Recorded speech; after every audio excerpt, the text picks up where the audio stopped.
What's up, guys? TCMuze. Let's get into some grown adult contemporary R&B.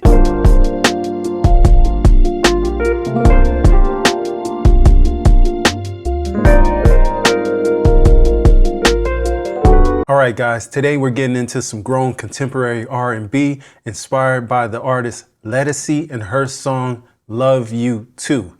All right, we're at 75 BPMs. Let me show you the quantize. We're at 16th notes, 75% strength and sensitivity. Today we're going to be in E major, but it's going to kind of be like a G Phrygian. I'll get to that at the lesson after the session. But for now, let's get into these drums. All right, for these drums, I'm going a little bit different today. I'm not using battery, but I'm using rudiments. I'm using this Rain Man kit. I've used this a couple of times. This is I guess this is my favorite kit from this play series. Didn't do too much here. I think I just added a little bit of saturation and I was good to go there.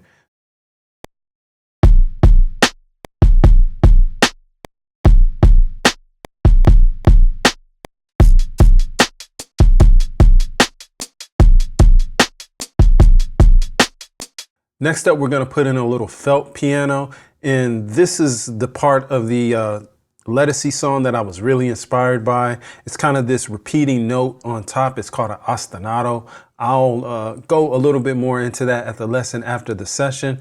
I'm using Clark Audio's Lo-Fi Panda, the felt piano release preset. Let's go ahead and get this piano in. As always, I'll explain the chords at the lesson after the session. You'll see the chords on the screen, but stay tuned for the lesson after the session after I play the demo. Also, if you made it this far, do me a favor. Like and subscribe. All right? Cool.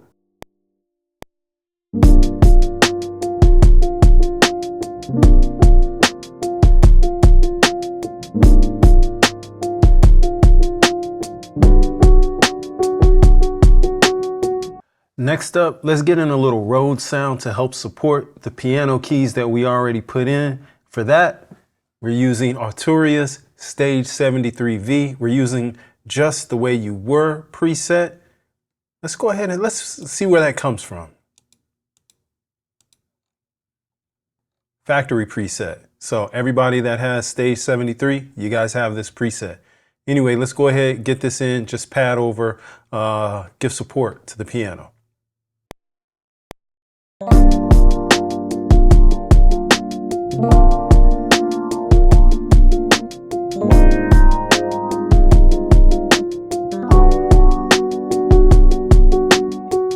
All right, next up, we're going to put in a little bass, a little synth keyboard bass. For that, we're using this little fatty preset from XXV Sovereign Soul. Link down below in the description if you'd like to pick that up. Would really help the channel. Appreciate you. And if you just want a little taste of XXV Sovereign Soul, you can always go to XXV Beta, totally free. You can grab it at the link down below in the description also. Let's get back to putting in this bass line.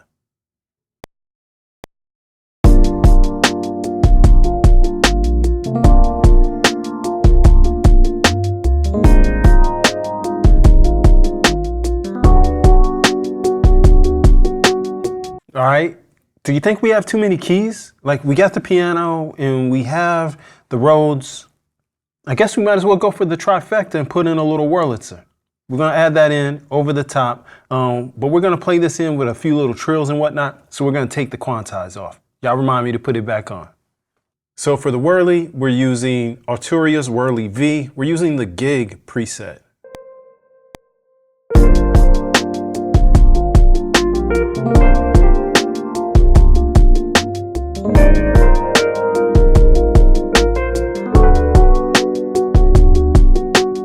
Okay, how about we add in a little more keys, like a little more keys.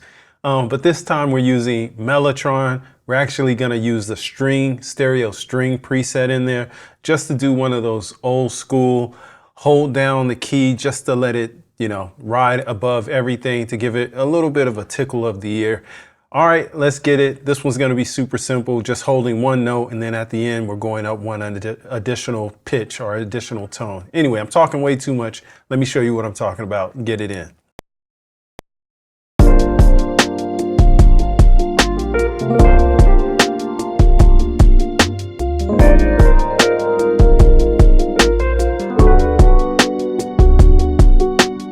All right, last but not least, we're gonna put in a little harp at the last bar of this little 4-bar sequence, just to give it something nice to turn around into. For that, we're using UVI Workstation Emulator 3, the Harp 2 preset.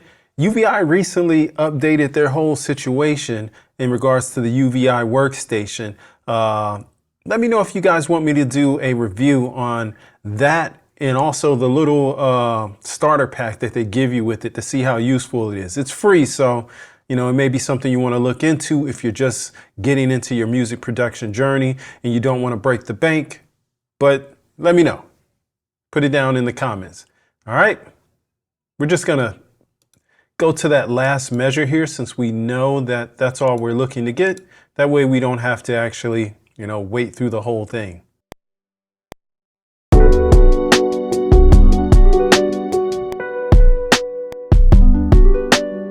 All right, cool. I think we got a little something here, enough to be dangerous. What I'm gonna do is go ahead and repeat that 3 times, break out a little sequence, just some little mutes and some drops, nothing big. Let me go ahead and sequence this out and I'll get right back to you, all right? All right, we got something nice, put together a little sequence. We didn't do too much, left room for the artist to get on top and do their thing. I'm going to play it out for you, but remember, I'm breaking down the keys and explaining it in further detail at the lesson after the session, after I play the demo. But for right now, let's listen to the demo and I'll catch you at the lesson. Stay up.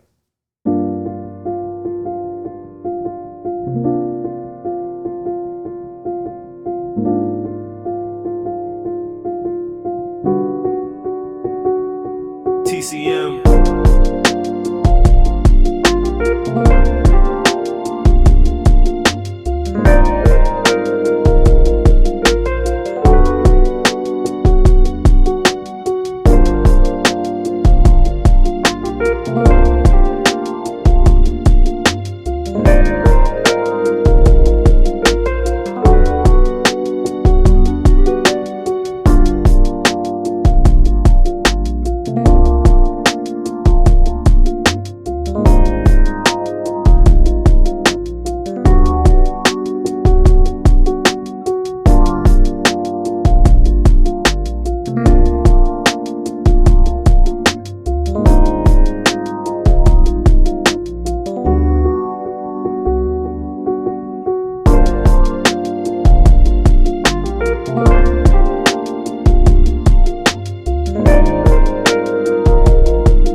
You made it to the lesson after the session. If you made it this far, do me a favor.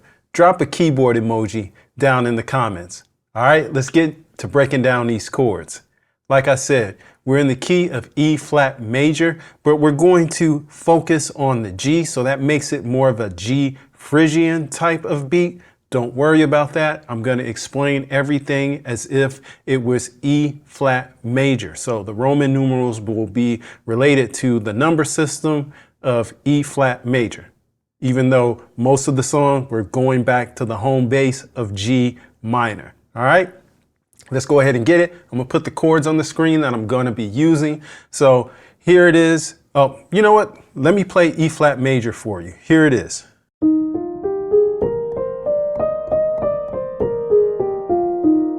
Cool, got it? You got it in your ears. Let me throw the chords up on the screen. Here we go. So we got a G minor 7. We're going to a C 13 sus 4, an A flat major 7, and then we're doing a D6 add 4. I know that's a new one, a funky one that we haven't seen, but we'll walk you through it. It's very simple. The thing about this pattern here in this sequence here is the ostinato, and that's just the repeated note on the top. And as you can see in all of these chords, except for the last one, it's going to be the F on top, and I'm just repeating that. And then at the end, and then on the last chord, I take that F and go to an F sharp just to give it a little variation, and then we're back to the F. All right, so as I'm breaking down these chords, I'm realizing that there is an easier way to play this because when I played it, I started on the B flat and that kind of cramped my hand up. I'm going to show you guys how to do it slightly different, going from the G instead of starting on the B flat. I know as I played it and recorded it, I used the B flat as the starting in my right hand. I'm going to change that. I'm going to show you guys how to do it a little bit easier so your hand doesn't get all cramped up because of the tight quarters that it's in. All right. So first, let's spell out this G minor 7. We have a G in the left hand, and then we're doing G, B flat, and F in the right hand. Sounds like this. Then we're going to a C dominant 13 sus4 chord. So we're just going to keep our right hand in the same place and just change the bass note. So that'll be a C in the bass, G, B flat, and F in the right hand. Sounds like this. Then what we're doing is going to an A flat major 7.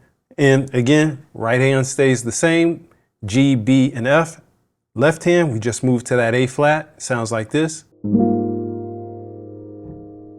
And then we move to that D6, add 4. Left hand goes to the D. And the only thing that changes on the right hand is we keep our hand on that G, keep our thumb on that G. Pointer finger goes from the B flat to the B. Pinky goes from F to F sharp.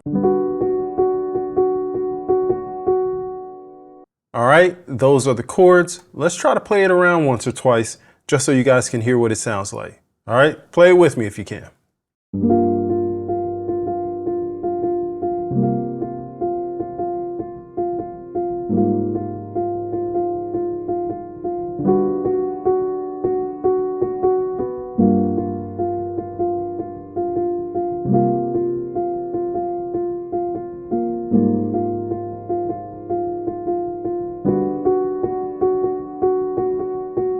All right, those are the chords. That was the chord progression. Thanks for hanging out for the lesson after the session. And for more videos like this, click here.